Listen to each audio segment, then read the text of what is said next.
Good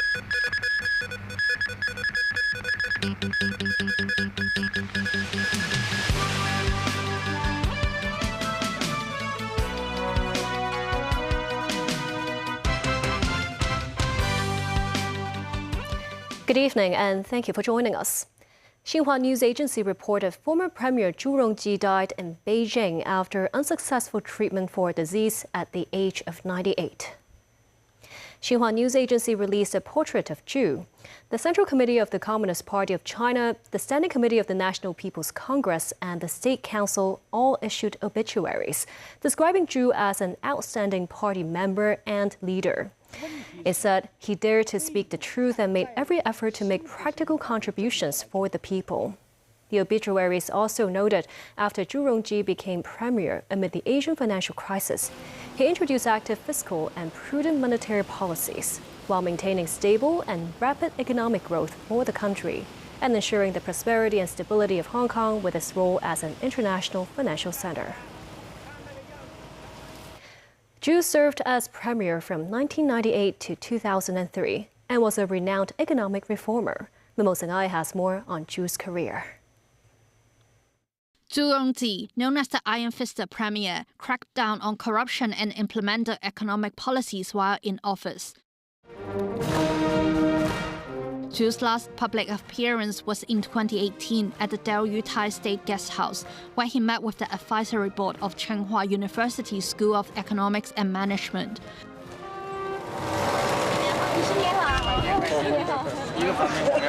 Zhu was from Changsha, Hunan. In 1951, he graduated from the Department of Electrical Engineering at Tsinghua University. He was assigned to work in Northeast China, serving as Deputy Director of the Production Planning Office in the Planning Department of the Northeast Industrial Ministry. In 1952, he was transferred to Beijing to work at the State Planning Commission. During the Cultural Revolution, Zhu was sent down to Hubei for 5 years. After returning to Beijing, he held a number of positions within the State Economic Commission. In 1987, Zhu became Shanghai's deputy party secretary, serving as a deputy to then Shanghai Party Secretary Zhang Zhemin. In the following year, when he was about 60 years old, Zhu was appointed mayor of Shanghai. He displayed a tough governing style, introducing 3 major projects to solve food supply, transport, and housing problems. He also rectified malpractice within the party. In 1991, Zhu returned to Beijing. Less than 2 years later, he was appointed Executive Vice Premier of the State Council in charge of economic affairs. Facing the problem of triangular debts among state-owned enterprises and crisis triggered by economic overheating, Zhu pushed through reforms of the fiscal and financial systems, as well as implementing macroeconomic control. In 1998, Zhu Rongji succeeded Li Peng as premier. At an anti-corruption conference in that same year, Zhu said he had prepared 100 coffins, 99 for corrupt officials and 1 for himself, stressing that there would be zero tolerance nor leniency toward corruption. Zhu visited the U.S. in 1999. During the trip, he promoted an agricultural agreement between the two countries and facilitated China's entry to the World Trade Organization. Zhu's first visit to Hong Kong as premier came in 2002. He said that Hong Kong was highly important to the central government. If Hong Kong's return to the motherland is ruined in our hands, wouldn't we become sinners to the nation? That won't happen, he said. Zhu stepped down from all public posts in 2003. After retiring, he kept a low profile and rarely appeared in public. The former premier later published several books, including Zhu Rongji Meets the Press. In one occasion, Zhu mentioned how he hoped people would remember him.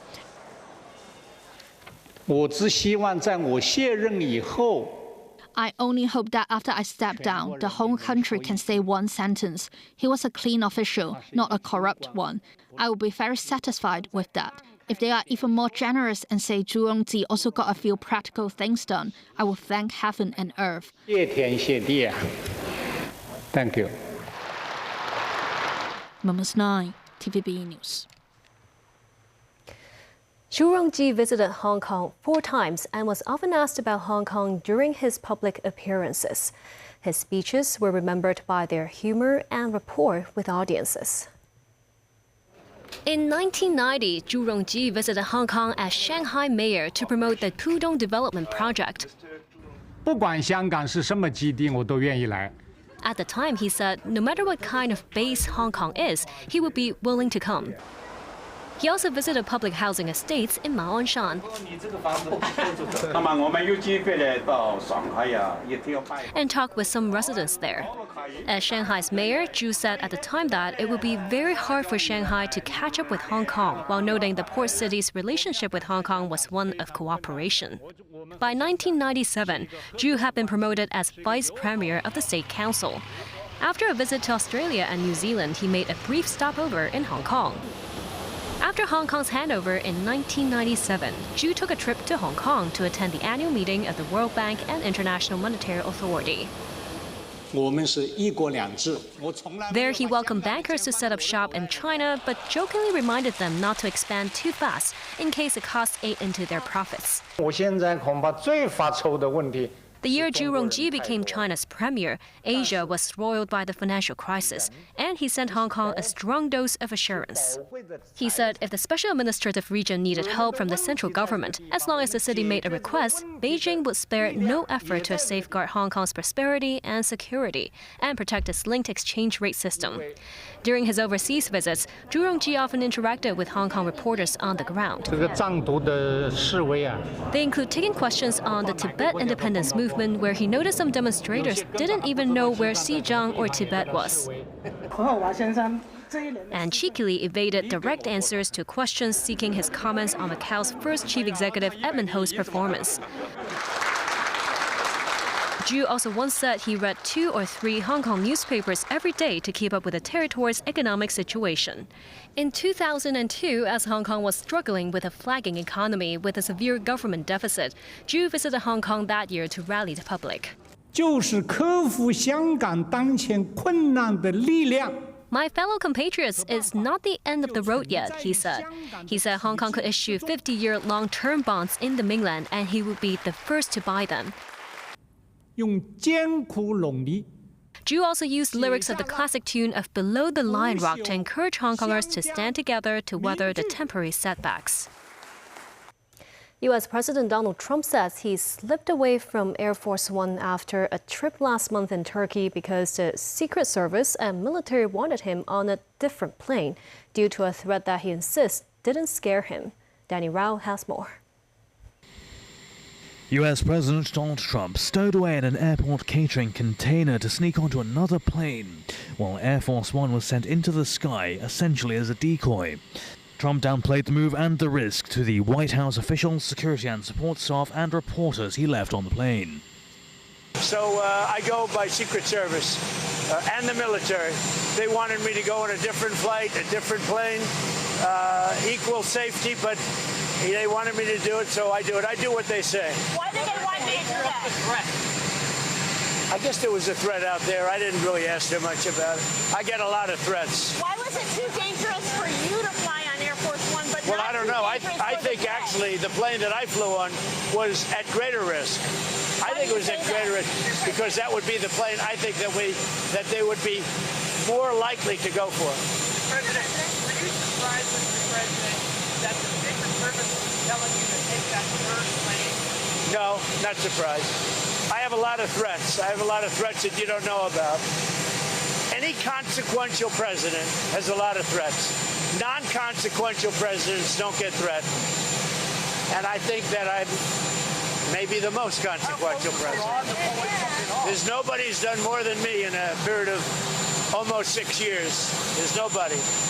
The US president's comments confirmed a report that first appeared in the Washington Post, saying that Trump, following a NATO summit last month, was spirited onto a different plane because of a credible threat from Iran. The president's flight out of Turkey made headlines at the time because he had arrived aboard a luxury jet gifted by Qatar, which was not equipped with some of the same missile detection and countermeasure systems found on older presidential jets. Trump ended up travelling in a smaller government aircraft from Turkey to the UK, only to secretly reboard the decoy jet, then descend from it and climb back aboard the Qatari plane. US presidents have regularly tested the confines of their office, pushing their security advisors to visit war zones as a show of American presence and their own leadership. What's different this time is that Trump was covertly separated from the rest of his travelers, including the press pool meant to provide independent coverage of the president and his actions, and instead of informing the public about what occurred once the risk had passed, the White House still hasn't fully revealed what took place. Analysts say the presence of the White House press corps is as much about protecting the presidency and democracy as it is about covering the story. Daniel, TV News.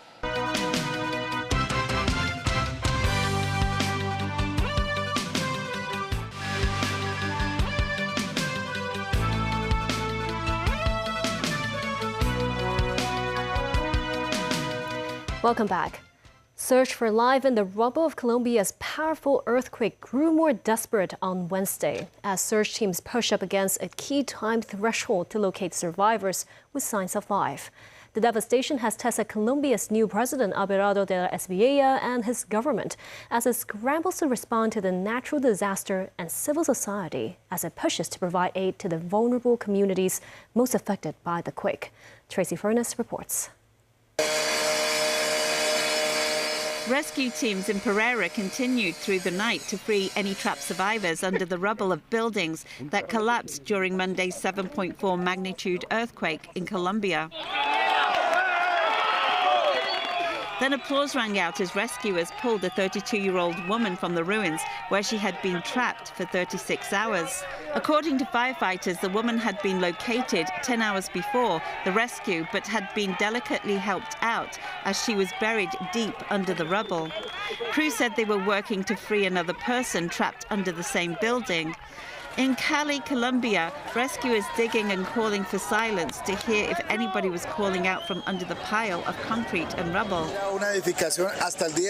Lawyer David Lemos said, until yesterday this was a 4-story building which housed a workshop and a notary's office. The second floor contained flats also on the 3rd and 4th floors. We managed to evacuate everyone. Aid agencies consider the first 48 to 72 hours crucial for retrieving survivors, though the threshold can be extended if they have access to food and water. Mexico said it was preparing to send military personnel, rescue specialists, doctors and emergency supplies to Colombia following Monday's earthquake. President Claudia Sheinbaum said Tuesday that Mexico was waiting for a formal request from the Colombian government. Peru's President Keiko Fujimori oversaw the dispatch of 12 tons of humanitarian aid to Colombia intended to assist families affected by the earthquake. The consignment will be transported on board a Hercules aircraft belonging to the Peruvian Air Force. Tracy Furness, TVB News. According to the World Meteorological Organization, the world saw its joint second warmest July on record. This as authorities in much of Europe continue to battle extreme heat and persistent drought. Yanni Rao has the story. Firefighters sprayed water on the streets of the Albanian town of Gramsh to help people cool down as temperatures topped 40 degrees Celsius. They sprayed the streets twice a day and have made a routine of dousing residents and tourists who are outdoors, sometimes also visiting children's summer camps. Gramsh faced severe wildfires last year, and officials are using the effort to remind people not to start fires. The municipality has also set up a mobile medical service in the city to assist residents, including those spending time outdoors. Meanwhile, residents and tourists in Sarajevo have been slowing down as Bosnia and Herzegovina continues to endure record heat and drought conditions. Thermometers reached as high as 39 degrees Celsius in the Bosnian capital. But the high temperatures didn't deter everyone, with many seen walking along the city streets in the blazing sunshine, carrying plenty of water and taking short breaks in the shade. The largest river completely within Bosnia's territory and named after the country has been dried out amid the heatwave. Dramatic aerial views of the River Bosna show the impact of climate change and a long hot summer across Europe. In Italy, workers clipped clusters of grapes destined to be transformed into Italy's prized Franciacorta sparkling wine a full 10 days earlier than anticipated, as scorching temperatures brought the fruit to maturation earlier than ever. Climate change is narrowing the window for harvesting wine grapes, forcing winemakers to make quick decisions when even a few days can mean the difference between a good vintage and a bad one. High outdoor temperatures require the grapes to be cooled before being gently pressed in stainless steel machines to extract the highest quality free-run juice, a crucial step in sparkling wine production that cannot be rushed. Dan Rowell, TVB News. The Agriculture, Fisheries and Conservation Department filed prosecution against a woman on suspicion of keeping 136 dogs without valid licenses. Following complaints received, the AFCD raided an animal shelter in Yunlong. 136 dogs were found there, allegedly without valid licenses. The case will be brought to Tumu Magistrates Courts on September 2nd. Under the rabies regulation, all dogs over 5 months old are required to hold a valid license, which must be renewed at intervals not exceeding 3 years thereafter. Any person convicted of an offense is liable to a maximum fine of $10,000. The Food Expo, now in its 36th edition, will continue to run for 5 consecutive days from tomorrow, bringing global delicacies to the public. This year's exhibition is themed Live Well, Stay Well, and will be held alongside the Beauty and Wellness Expo and the Home and Living Expo. The event brings together over 1,850 exhibitors from more than 30 countries and regions. Exhibitors are making their final preparations. Marking the 60th anniversary of the HKTDC, many participating vendors are rolling out promotions linked to the number 6. This year's exhibition has a different topic each day. During the event, there are also live cooking demonstrations, health seminars, and technology displays.